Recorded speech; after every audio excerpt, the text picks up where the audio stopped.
Hello and welcome to the Global Church Project. I'm Graham Hill. Lamin Sanneh was born in the Gambia. He's a descendant from an ancient African royal line. He serves as Professor of Missions and World Christianity and History at Yale Divinity School. He's the author of more than a dozen books and scores of articles. Lamin Sanneh converted from Islam to Christianity and writes extensively on the relationship between these two world religions. He also explores the emerging shape of world Christianity. Lamin Sanneh teaches and conducts research at many prestigious universities, including Yale, Harvard, Cambridge, and the University of London. He's a commander of the National Order of the Lion, Senegal's highest national honour. Lamin Sanneh, welcome to the Global Church Project. Thank you. I'm delighted to be here. You're a professor at Yale Divinity School. Can you tell us something about your role at this university and seminary? I have 3 appointments at Yale. I have Professor of World Christianity and Mission here at the Div School. I'm also Professor of History at Yale University, so I teach undergraduates. And I'm also Professor of International Area Studies in the Macmillan Center. 3 appointments, but 1 paycheck. Yes. It harkens back to the days when at Yale professors taught for the privilege and the honor of teaching at Yale. Yes. I teach for the paycheck. Yes. When did you decide that you wanted to get into education in this area? It was really while I was teaching at Aberdeen University in Scotland, where I was teaching in Islamic studies, which was my appointment, and my colleagues asked me to teach courses in African Christianity. I protested, but they wore me down, so I agreed, because a colleague, Aidan Hastings, was going to be away on sabbatical, and Harold Turner from New Zealand had retired. And so I did some reading, 6 months of research, and in the process I discovered things I never expected to discover. So that I stumbled on the theme of the engine of the missionary movement being the translation movement, the translation of the Bible into the vernacular, and the development of the vernacular with grammars and dictionaries. And in that way, I saw immediately that Christianity in mission was invested in the development of indigenous cultures. That was never my expectation when I started. Now, you've written quite a lot on post-colonial theology, and also on the shift from the global north to the global south, if you want to use those terms. Can you tell us something about what post-colonial thought and theology is, and also what is the shift that has happened to the majority world today? Well, post-colonial in my language means the era, the period following the end of colonial rule. And I use it to indicate that there seems to be a stream, a current, or 2 currents, in fact, that are interacting and flowing in different directions. One is the withdrawal of colonial powers from colonial territories, and the other is the surge of conversion to Christianity. And this current of Christian conversion I found really surprising, and I began to think that it must be because within Christianity itself, the mission of the church, seeds were planted that took time to germinate, and when they did, it really didn't matter. In fact, it was helpful that the colonial impediment was no longer there to obstruct the growth of Christianity. That's exactly what happened. I lived in Nigeria at the time, in the 60s, and in Nigeria there were probably 8 million Christians altogether in all the denominations, Catholic, Anglican, Methodist. But today, the Anglicans alone, the Church of England, followers in Nigeria number about 18, 19 million. Methodists are not too far behind. So the real growth of Christianity in Nigeria happened to coincide with the era following the end of colonial rule. And so post-colonial for me is not an ideological description, it's a historical marker of the transition from the colonial and the missionary era to the period when Christianity became actually effective on the ground. Mm. When you look at the explosive growth of the church in Africa today, what do you think are some of the reasons why that has happened? Well, to simplify the answer to that question, there is almost an overlap between areas of high Christian impact and areas of the growth of the development of the vernacular. Mm. Almost necessarily so. Mm. Or put it another way, rather striking. Where people have lost the indigenous name for God in Africa, there the conversion to Christianity has been minimal. Mm. Yeah. It's only areas where the indigenous name for God has been preserved and where the scriptures are available in the vernacular, in the mother tongue, that we see the greatest impact of Christianity. Mm. The other reason, I think, for the growth and expansion is that the colonial impediment, or you might say the colonial embarrassment, got out of the way. And so indigenous agency, coupled with the vernacular Bible, helped to give the impetus to the growth and expansion of Christianity. Mm. When you look at the Church of Africa today, what do you think are the key things that it can teach the churches of the West? In my thinking, I think of the mission of the church as being transnational, universal, and across all time and space. Mm. I see Christianity creating communities of believers whose faithfulness to the gospel takes precedence over their ethnicity, their race, and their nationality. And so when I think of what is it that the churches in Africa can teach the West, I think essentially of partnership and mutual respect and mutual help in the mission of God, which is a mission entrusted to all believers, to the church, and to the members of the church. What do you think are some practical ways that Christians in the West can partner with, collaborate with, not only African, but other churches in the majority world today?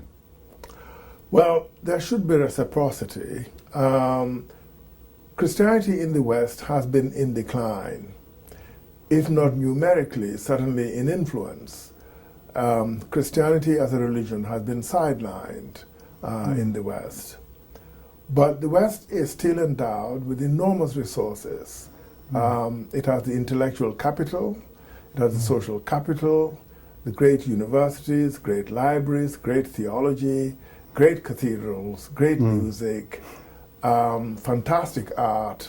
I just came from London, where I went to the National Gallery, and it's really fascinating to track, with the help of a professor from King's College London, the Christian theme that runs through Western art.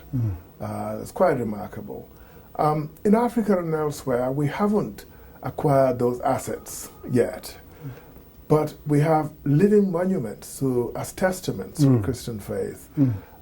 Believers across all cultures, all races, all classes. And it seems to me that the momentum, the surge, the energy, the impetus of confidence in the gospel, which the West seems to lack, but which has been very evident in the third world, what you call the majority world, that this impetus could actually help the West to recover theistic faith and to adjust its rather painful compact with secularism, in which Western theology and Western Christianity became co-opted into Western cultural prevailing norms, and ending with the cultural captivity of the gospel. And maybe this partnership can help the West recover this ancient heritage that has meant so much to the rest of the world. When you see parts of the majority world getting wealthier and many young people in parts of the majority world becoming part of a global society, Do you think that secularism will offer real challenges for the churches of the Global South as well in the future? Secularism, we should understand, is a neutral value. It doesn't come itself loaded with norms and prescriptions about how to live one's life. What are the values worth living for? How do we take care of one another?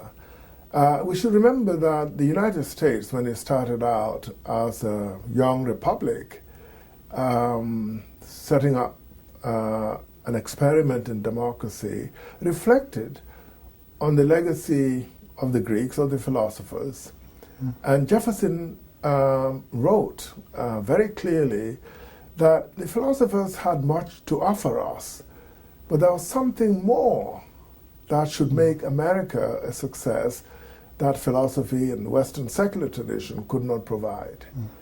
And that really has to do with faith and confidence in God's mind for life and for our position as partners, co-workers with God in taking care of one another. And it seems to me, therefore, that secularism comes begging for faith in something bigger and better than just acquiring money. Because that only means that those who have money can take care of themselves, but taking care of yourself in a society that is in shambles or in disarray ultimately is self-defeating. And this is why faith is so critical, even to secular values. One of the big challenges for the church today is how it relates to other religions. Yes. And there's been a lot of press, of course, about Islam. How do you think that the churches of the majority world are relating to Islam today? What are some lessons that we might be able to learn from them in those relationships? What do you see happening? Well, my view is that the challenge of interfaith relations is fundamentally a theological challenge. What kind of God do we believe in? Is it a God of mercy, a God of love? For Christians, it's a God who is involved in a historical breakthrough of reconciliation, a God who saves, who redeems, who reconciles, who forgives. And to pursue the mission of this God requires Christians to be in faithful and positive engagement with Muslims across the interfaith divide. In Africa, relations between Muslims and Christians going back over 100 years have been actually very important for both sides, for both Muslims and Christians. Most Muslim leaders in modern Africa were educated in Christian schools, even when they had the option of government schools. Muslim parents opted to send their children to Christian schools. In many places in Africa, families are interfaith. They're both Muslims and Christians living together within the same family. I think the political challenge for Islam is how to be religious without demanding a role for government or the state in promoting and advancing religious claims. So the role of persuasion, what we might call the role of civil society, the Islamization or the Christianization of society should not be a department of the government or an office of the state, but should really be an outflow of the faithful witness of believers, both Muslim and Christian. And this will avoid then the danger of the Islamization of the state and the production of a radical ideology of hatred, of intolerance, and of mistrust. There's been a lot written recently about the mission of the church and what it might mean to be missional in Western settings. I'm really interested in what the churches of the majority world, the churches of Africa, can help us understand about what is the mission of the church and how does the church pursue that mission. Do you have any thoughts about that? Well, in my view, the mission of the church is to bear witness to Christ. and in bearing witness to Christ, to deal with the challenges we face in alternative forms of identity that are quite destructive because they are divisive, including sometimes religious identities. But the mission of Christ is to overcome these divisions and to bring healing and hope, generosity and honor to the God who Christians know through Christ. And I think that religious core is absolutely fundamental to the identity and the credibility of the church as a divine institution. What do you think is most misunderstood about the majority world church today? The most misunderstood aspect of the majority, or call majority church, I don't like the word majority church. What term would you prefer to use? I would call the third world. The third world, yeah. For theological reasons, rather than statistical or economical reasons, or even industrial reasons. I think the most fundamental misunderstanding of the church in the third world is a kind of secular or liberal misunderstanding of the church.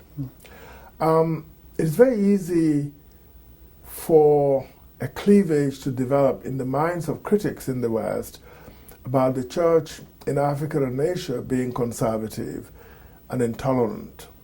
And this assumes that the church has power to define society. I do not think that most churches in Africa and Asia really think of creating a theocracy. They don't have the power, they don't have the inclination, they certainly don't have the theology or the resources to do that. Most churches in the third world want a neutral state that is balanced in its relationship with religious communities, that is not anti-religious, doesn't favor one religion over another. And to that extent, I would have thought that the liberal West would welcome that kind of development.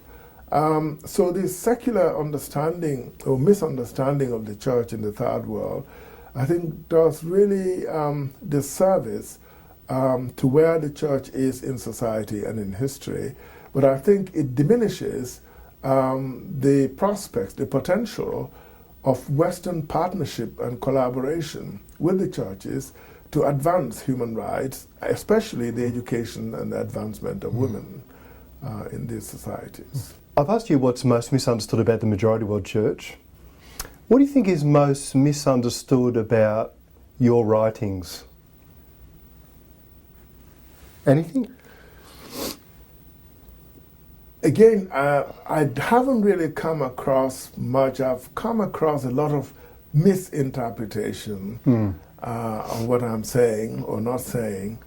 I'll give you one example. My memoir, published recently, was reviewed in one place where the reviewer went into the review with the idea that because I am a convert from Islam, there must be a kind of anti-Islamic feeling in my writing. So he accuses me of Islamophobia. Well, actually, there's nothing in the memoir that says anything negative about Islam. If I've said anything critical, it's actually about Christianity and against Christianity. And secondly, many of my Muslim friends actually welcome my memoir as a statement of the understanding of religion that they deeply covet for Islam themselves.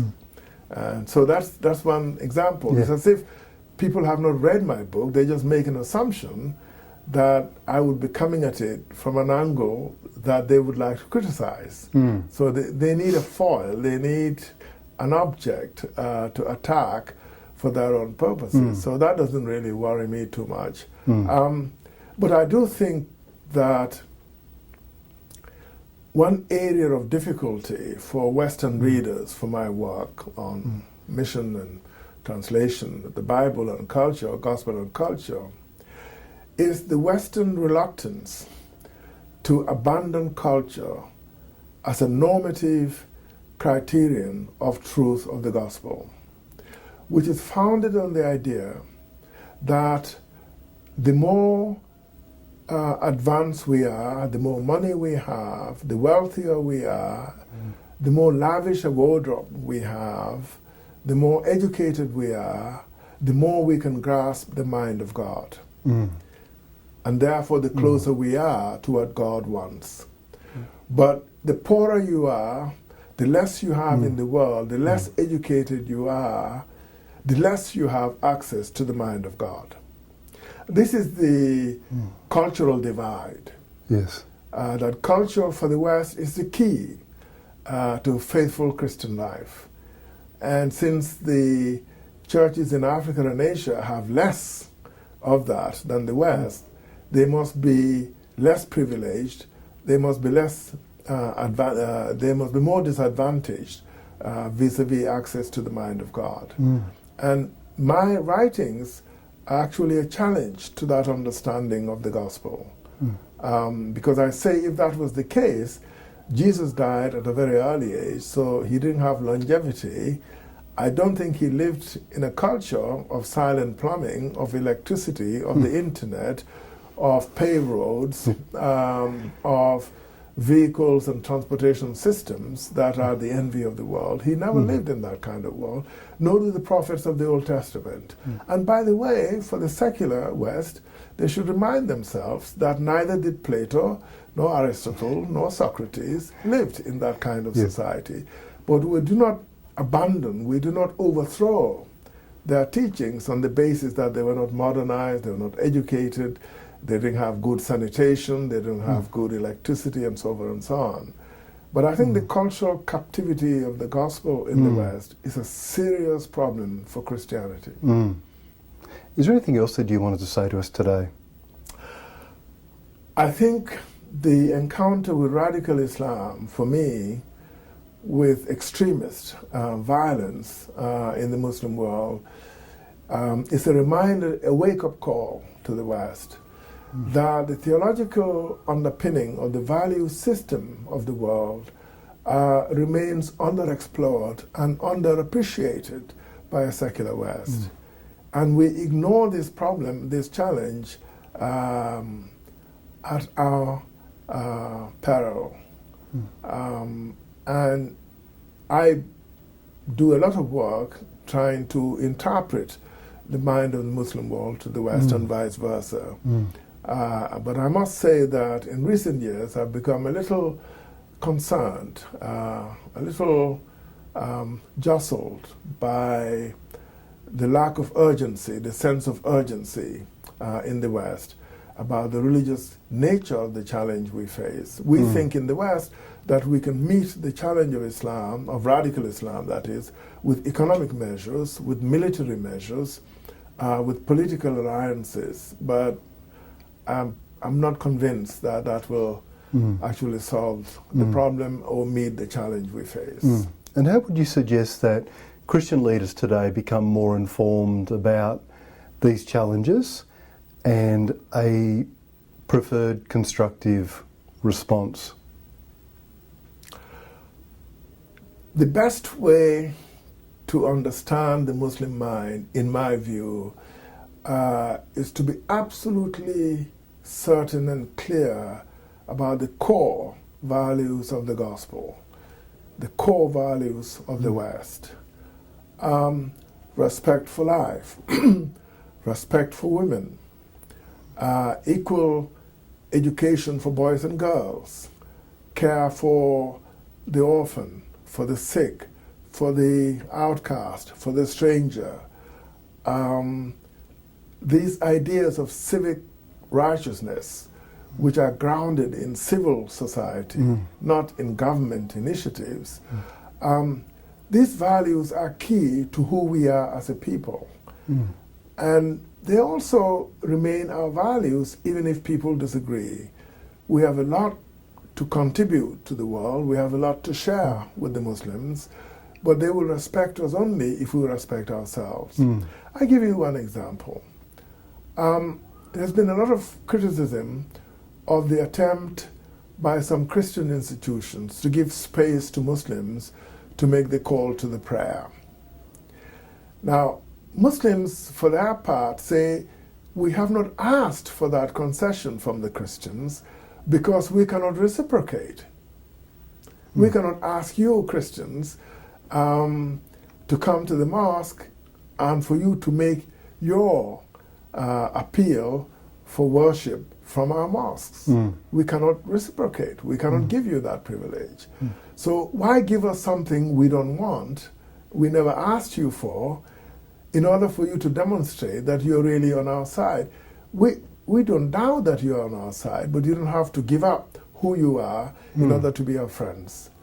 Why? Well, because we are afraid, Muslims are speaking and thinking, we're afraid that down the line, you will ask us Muslims to give up something that is dear to us, that is particular to us, in the interest of interfaith relationship. And that's a kind of false solidarity, and we don't want that. Lamin Sanneh, thank you for joining us at the Global Church Project. Thank you for inviting me to speak on it.